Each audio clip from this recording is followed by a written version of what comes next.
Podcast Network Asia.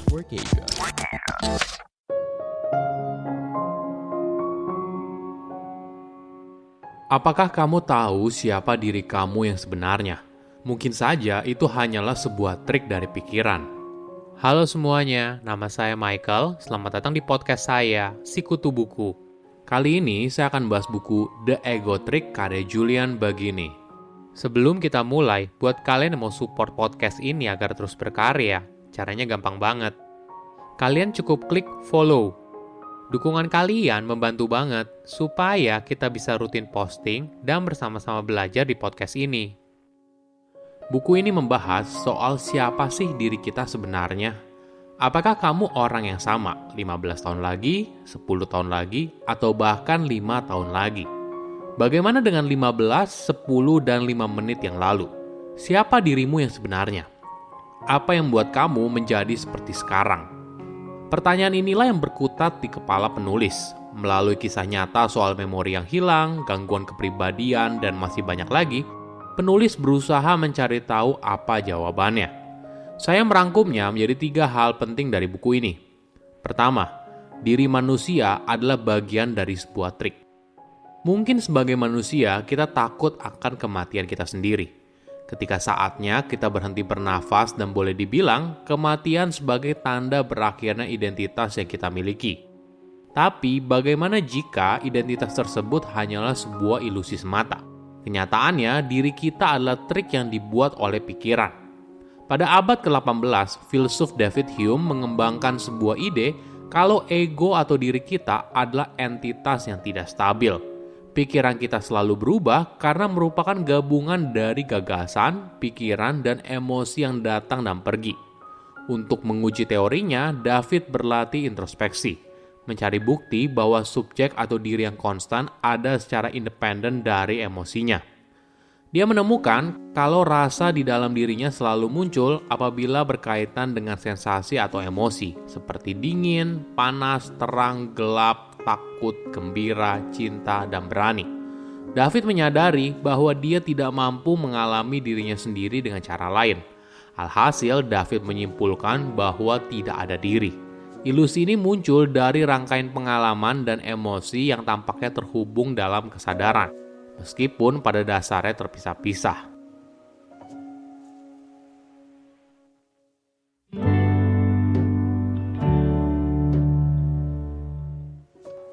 Kedua, pengalaman membentuk diri manusia. Perlu kita pahami, pengalaman manusia itu sifatnya subjektif. Apa yang kita rasakan pastinya berbeda dengan apa yang orang lain rasakan, walaupun situasinya sama. Misalnya, kamu merasa bos kamu adalah orang yang rese dan nyebelin. Mungkin saja timnya yang lain justru berpikir sebaliknya. Dia merasa bos kamu adalah bos yang baik. Hal ini yang lalu membuat kita bertanya, apakah kita sebenarnya membentuk diri kita sendiri, atau kita dibentuk oleh lingkungan? Bagaimana ketika kita kehilangan sesuatu yang penting, itu disebabkan ketika kita melihat hal yang salah. Kita berusaha mencari di dalam diri, padahal jawabannya ada di luar sana, di luar diri. Gagasan kalau diri manusia dibangun secara sosial adalah konsep yang relatif baru. Tapi gagasan tentang bagian social self sudah ada sejak tahun 1890, ketika seorang filsuf Amerika Serikat bernama William James membahas gambaran lain tentang saya. Gambaran inilah yang kita internalisasikan dan menjadi bagian dari citra diri kita. Dengan kata lain, bagaimana kita dilihat oleh orang lain mempengaruhi bagaimana kita melihat diri kita sendiri. Bagaimana dengan kasus seorang yang bisa merasakan hal yang sama dengan cara yang berbeda?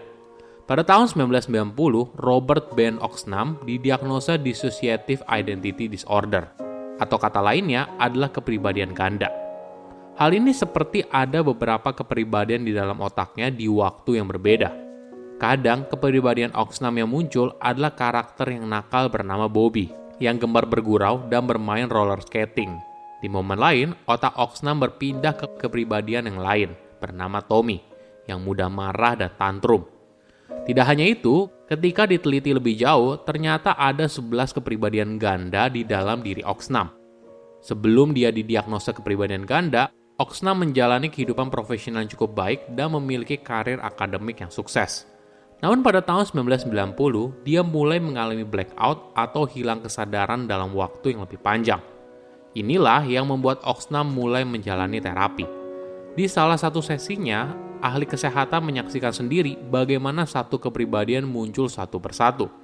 Selama 1/4 jam, kepribadian yang kekanak-kanakan dan pemarah itu Tommy muncul, lalu diikuti oleh kepribadian yang lain.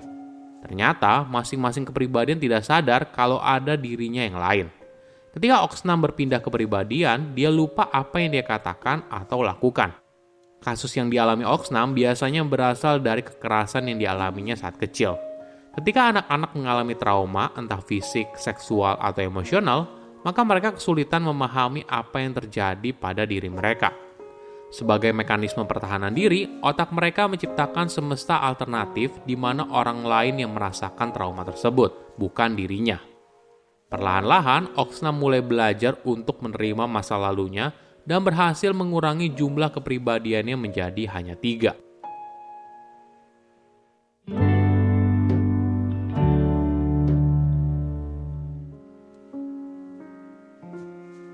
Ketiga, apakah kamu percaya setiap manusia punya jiwa? Apa sih konsep diri itu? Jika bicara soal konsep diri, mungkin kita sering mendengar soal keberadaan sebuah jiwa. Banyak kepercayaan percaya kalau manusia terdiri dari 2 hal, tubuh fisik yang kita miliki sekarang, dan ketika masanya tubuh kita meninggal, maka bagian jiwa kita akan tetap ada. Sehingga ada anggapan jiwa adalah diri kita yang sebenarnya. Tubuh hanyalah sebuah wadah yang sementara. Tentunya hal ini masih jadi perdebatan. Kenapa? Karena tidak ada yang tahu apa yang sebenarnya terjadi ketika seseorang benar-benar meninggal. Bagaimana dengan seseorang yang tiba-tiba saja berubah lalu menjalani sebuah perjalanan spiritual? Tentu saja hal ini juga jadi perdebatan. Namun ada sebuah kisah nyata yang menarik. Pada tahun 1982, seorang wanita berusia 27 tahun bernama Susan Siegel sedang menunggu bus di Paris. Di momen itu, semua hal yang berisi soal dirinya hilang. Semua itu terjadi tanpa peringatan dan semuanya benar-benar hilang. Ketika dia menunggu bus datang, entah bagaimana sesuatu dalam kesadarannya mengendur. Bagi Siegel, tubuh dan otak yang dianggap miliknya bukan lagi miliknya. Diri pribadinya hilang dan dia yakin bahwa dia tidak benar-benar ada. Selama 10 tahun ke depan, Siegel berusaha mencari cara untuk menyembuhkan dirinya sendiri dengan bertemu berbagai ahli kesehatan. Namun perjalanan ini gagal, dia lalu mencari jalan yang lain yaitu melalui spiritual. Hingga akhirnya dia mulai menerima kehilangan dirinya sebagai sebuah berkat. Siegel kemudian menulis buku tentang vastness, sebuah kepercayaan yang mengatakan kalau dirinya itu tidak terbatas. Namun pada tahun 1996, Siegel mulai merasakan kalau dirinya yang dulu telah kembali, sosok yang sedang menunggu bus di Paris 14 tahun yang lalu. Tidak lama kemudian, dirinya mulai kesulitan memegang pena, mengingat nama seorang, dan bahkan berdiri tanpa merasakan kepalanya yang pusing. Jelas sudah kalau dirinya sedang sakit. Dan pada 27 Februari 1997, dirinya didiagnosa dengan tumor otak yang besar. Ukurannya terlalu besar untuk diangkat. Pada tanggal 1 April, Siegel meninggal di usia 42 tahun. Banyak orang mulai bertanya-tanya, apakah perjalanan spiritual yang dijalaninya merupakan hasil dari gangguan yang ada di otaknya atau tidak? Di kasus Siegel, banyak dokter percaya kalau perubahan dalam kesadarannya dimulai pada tahun 1982, saat dirinya sedang menunggu bus di Paris akibat dari tumor yang menekan otaknya. Namun pengikut Siegel tentu saja menolak. Mereka percaya justru tumor yang menyebabkan Siegel kehilangan hubungannya dengan alam semesta. Saya undur diri, jangan lupa follow podcast Sikutu Buku. Bye-bye. Pandangan dan opini yang disampaikan oleh kreator podcast, host, dan tamu tidak mencerminkan kebijakan resmi dan bagian dari podcast Network Asia. Setiap konten yang disampaikan mereka di dalam podcast adalah opini mereka sendiri dan tidak bermaksud untuk merugikan agama, grup etnik, perkumpulan, organisasi, perusahaan, perorangan, atau siapapun dan apapun.